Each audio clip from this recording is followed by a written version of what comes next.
BBC news ডেস্কে আপনাকে স্বাগত। শুরুতেই সংবাদ শিরোনাম, পর বিস্তারিত।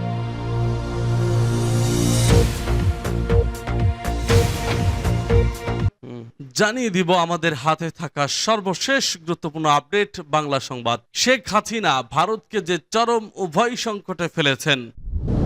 এরপর জানিয়ে দিব খালেদা জিয়ার সঙ্গে মামুনুল হকের সাক্ষাৎ।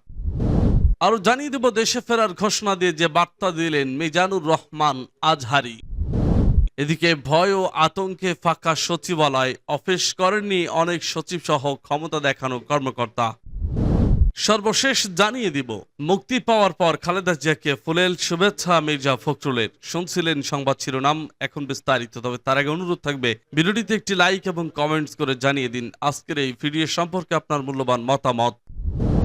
শেখ হাসিনা ভারতকে যে চরম উভয় সংকটে ফেলেছেন। বহু বছর ধরে ভারতের সবচেয়ে প্রিয় বিদেশি অতিথিদের অন্যতম হলেন শেখ হাসিনা। তিনি বাংলাদেশের প্রধানমন্ত্রী থাকুন বা বিরোধী নেত্রী কিংবা ব্যক্তিগত জীবনের চরম বিপদের মুহূর্তের রাজনৈতিক আশ্রয় প্রার্থী। বিগত প্রায় 50 বছর ধরে দিল্লির দরজা তার জন্য সব সময় অবারিত থেকেছে। সেটা ইন্দিরা গান্ধীর আমলে যেমন, তেমনি বাজপেয়ী, মনমোহন সিং বা নরেন্দ্র মোদীর আমলেও। কিন্তু সোমবার এক অভূতপূর্ব পরিস্থিতিতে শেখ হাসিনাকে নিয়ে বাংলাদেশ এয়ারফোর্সের একটি সামরিক বিমান দিল্লির উপকণ্ঠে অবতরণ করার পর যে সংকট সৃষ্টি হয়েছে, তার জন্য দিল্লি একেবারেই প্রস্তুত ছিল না। বস্তুত এই অপ্রত্যাশিত পরিস্থিতি ভারত সরকারকে এতটাই অপ্রস্তুত ও হতচকিত করেছে যে বাংলাদেশের পরিস্থিতি নিয়ে আনুষ্ঠানিক একটি বিবৃতি দিতেও তারা 24 ঘন্টারও বেশি সময় নিয়েছে।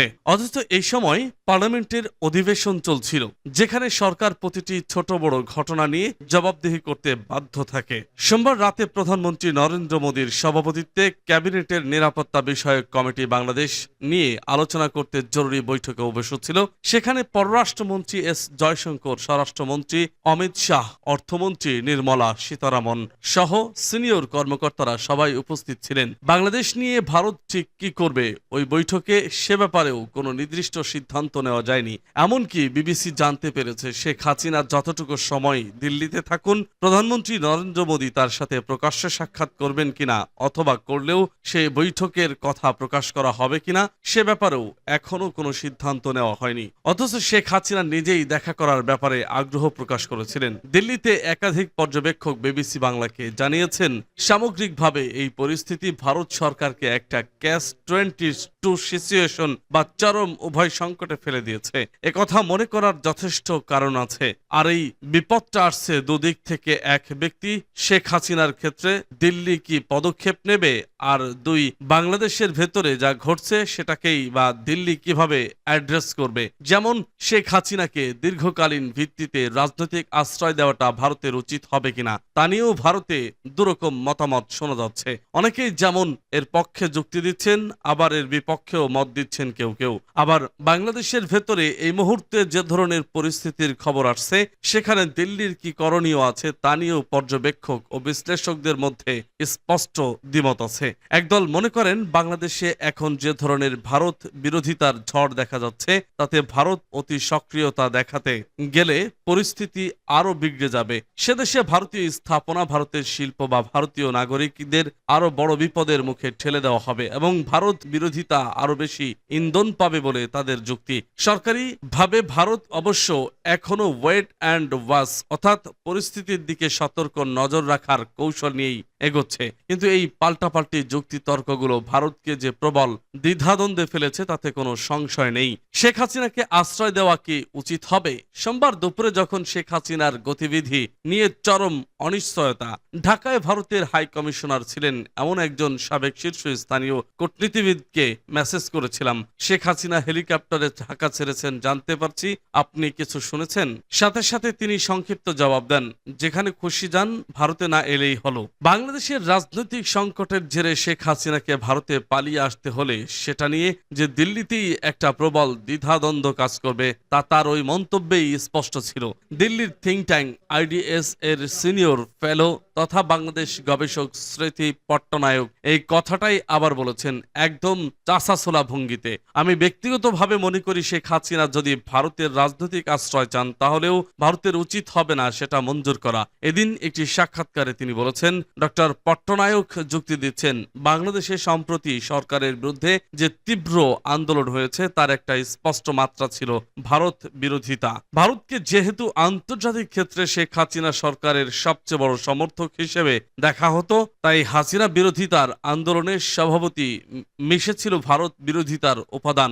এই পটভূমিতে ভারত যদি তাকে এখন রাজনৈতিক আশ্রয় দেয় সেটা একটা ভুল বার্তা দেবে এবং বাংলাদেশের ভেতরে ভারত বিরোধিতাকে আরো উস্কে দেবে, জানাচ্ছেন শ্রীমতী পট্টনায়ক। ওপি জিন্দাল গ্লোবাল ইউনিভার্সিটিতে আন্তর্জাতিক সম্পর্কের অধ্যাপক শ্রীধা দত্ত আবার যুক্তি দিচ্ছেন 1975-এ যে পটভূমিতে শেখ হাসিনাকে ইন্দিরা গান্ধী সরকার ভারতে আশ্রয় দিয়েছিল তার চেয়ে এখনকার পরিস্থিতি সম্পূর্ণ আলাদা। তখন যেটা সম্ভব ছিল এখন সেটা সম্ভব নয়। সে সময়কার মতো শেখ হাসিনাকে তো আর পান্ডারা রোডের একটা ফ্ল্যাটে কার্যত কোনো নিরাপত্তা ছাড়াই রাখা যাবে না। এখন সম্পূর্ণ অন্য ব্যবস্থা করতে হবে। আর শেখ হাসিনা তসলিমা নাসরিনও নন যে দিল্লি পুলিশের পাহারায় শহরের কোনো ফ্ল্যাটে তাকে রাখা যাবে। আর এই সিদ্ধান্তের জিও পলিটিক্যাল রিস্কটাও অনেক বেশি, সেটাও মাথায় রাখতে হবে। বিবিসিকে বলেছিলেন তিনি। এই পর্যবেক্ষকরা দীর্ঘমেয়াদে শেখ হাসিনাকে রাজনৈতিক আশ্রয় দেওয়ার বিরুদ্ধে যুক্তি দিলেও সম্পূর্ণ অন্য কথা বলেছেন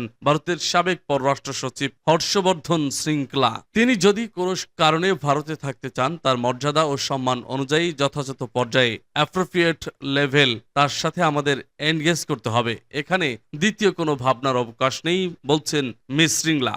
সোজা কথায় পুরনো ইতিহাস ও এতদিনের সম্পর্ককে মাথায় রেখে তার ইচ্ছাকে ভারতের সম্মান দিতে হবে, এটাই তার যুক্তি। ভারতের শাসক দল বিজেপির ঘনিষ্ঠ পররাষ্ট্রনীতি বিশেষজ্ঞ শুভ্র কমল দত্ত আবারও মনে করেন এখনই স্থায়ীভাবে না হলেও শেখ হাসিনাকে নিয়ে ভারত তার দায়িত্ব এড়াতে পারে না।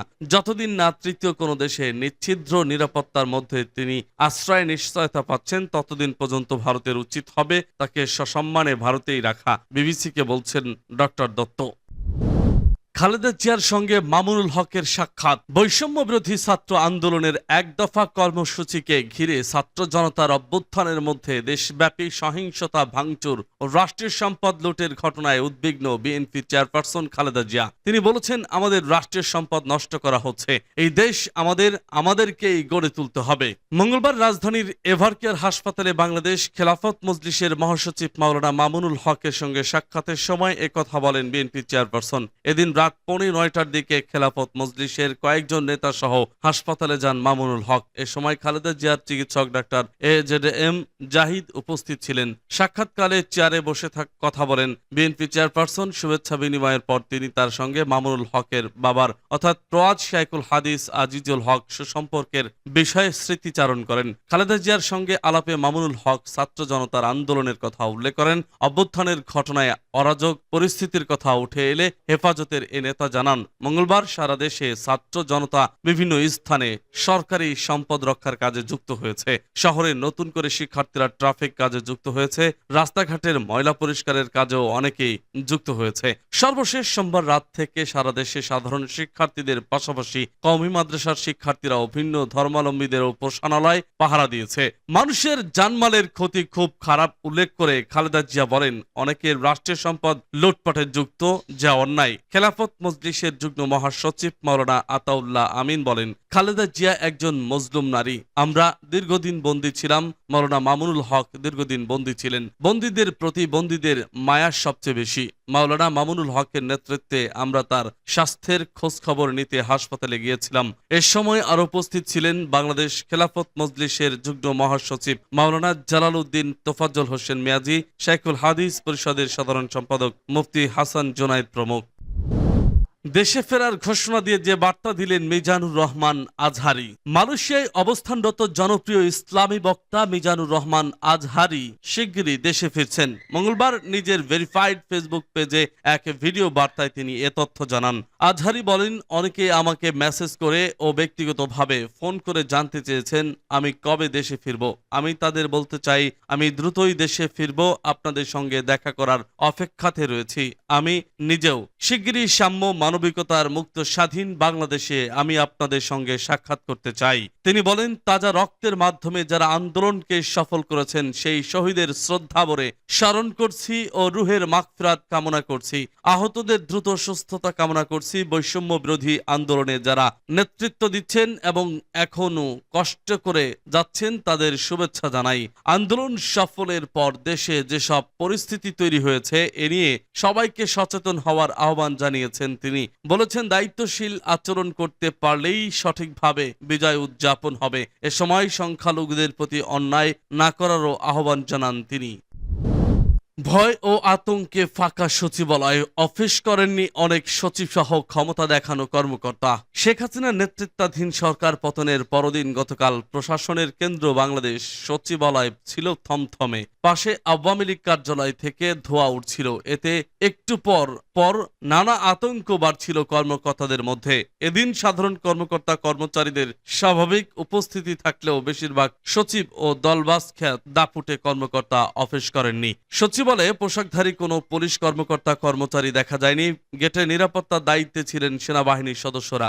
গতকাল সচিবালয়ের চিত্র ছিল এটি। এরপর দুপুর 12টার দিকে কর্মকর্তা কর্মচারীরা একসঙ্গে বের হতে শুরু করেন। সবাই হুড়োহুড়ি করে বের হতে গিয়ে সচিবালয়ের ভেতরে ও গেটে জোটে সৃষ্টি হয়। স্বরাষ্ট্র মন্ত্রণালয়ের নির্দেশনায় সচিবালয় থেকে বের হয়ে যাচ্ছেন বলে জানিয়েছেন কর্মকর্তা কর্মচারীরা। দুপুরের মধ্যে গুজব ছড়ায় সচিবালয়ে হামলা হতে পারে, এ কারণে অনেকেই তাড়াহুড়ো করে বের হয়ে যান।